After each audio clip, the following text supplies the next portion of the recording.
Thank you for tuning in to another edition of Not Church, where we encourage people to think.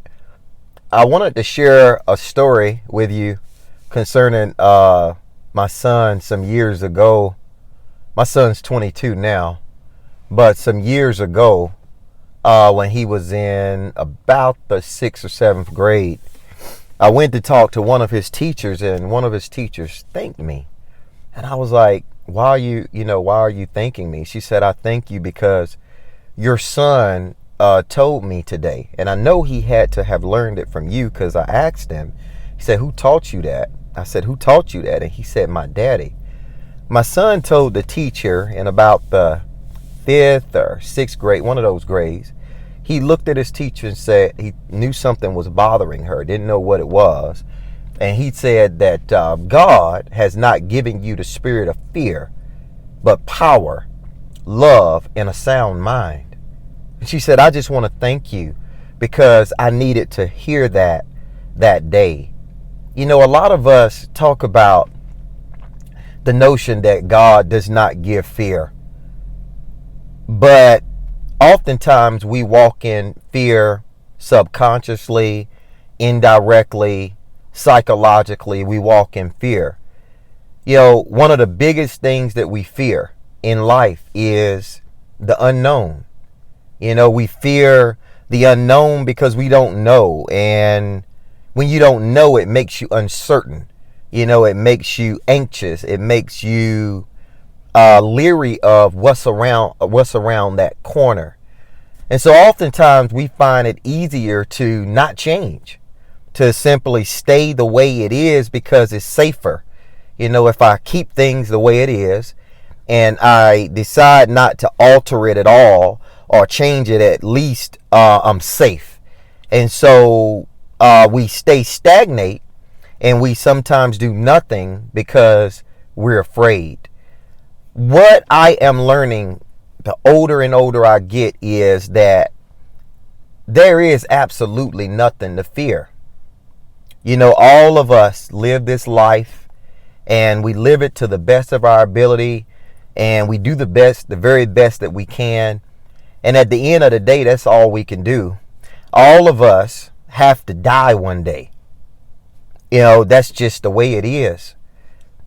One of my biggest concerns, and I remember this because as I pastored a church for about 11 to 12 years, I remember throughout the course of my pastoralship performing a few funerals.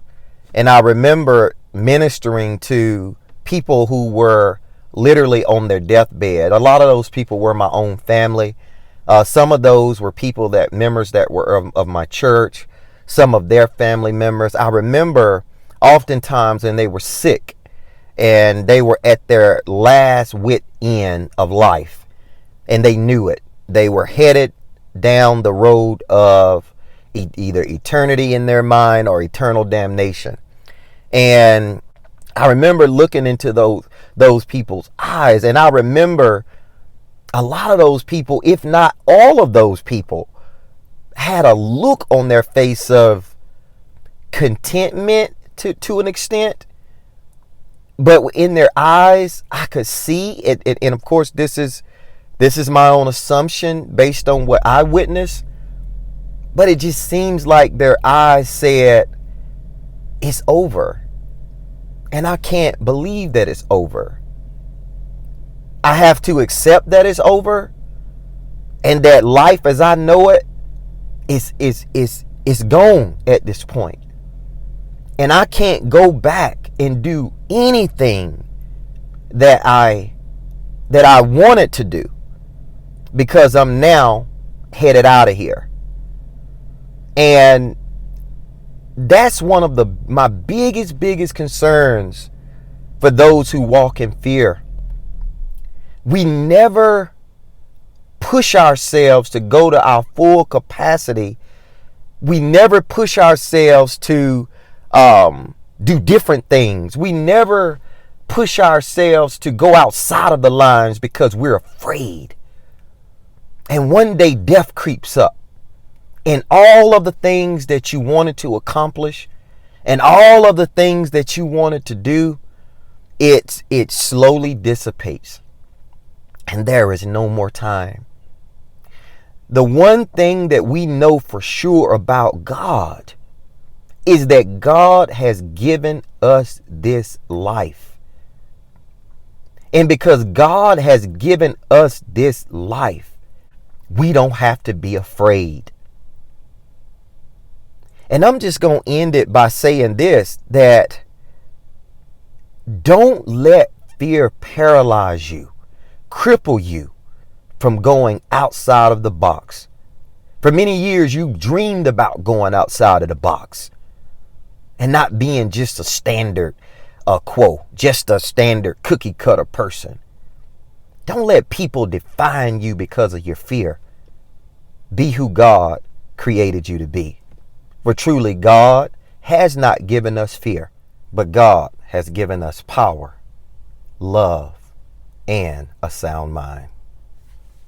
Thank you for tuning in, and please like, share, subscribe,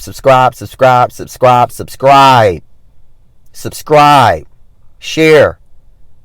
Some other people need to hear this. We appreciate you, and thank you for being a part of a family and a body of believers who know what they believe and why they believe it. Until we meet again.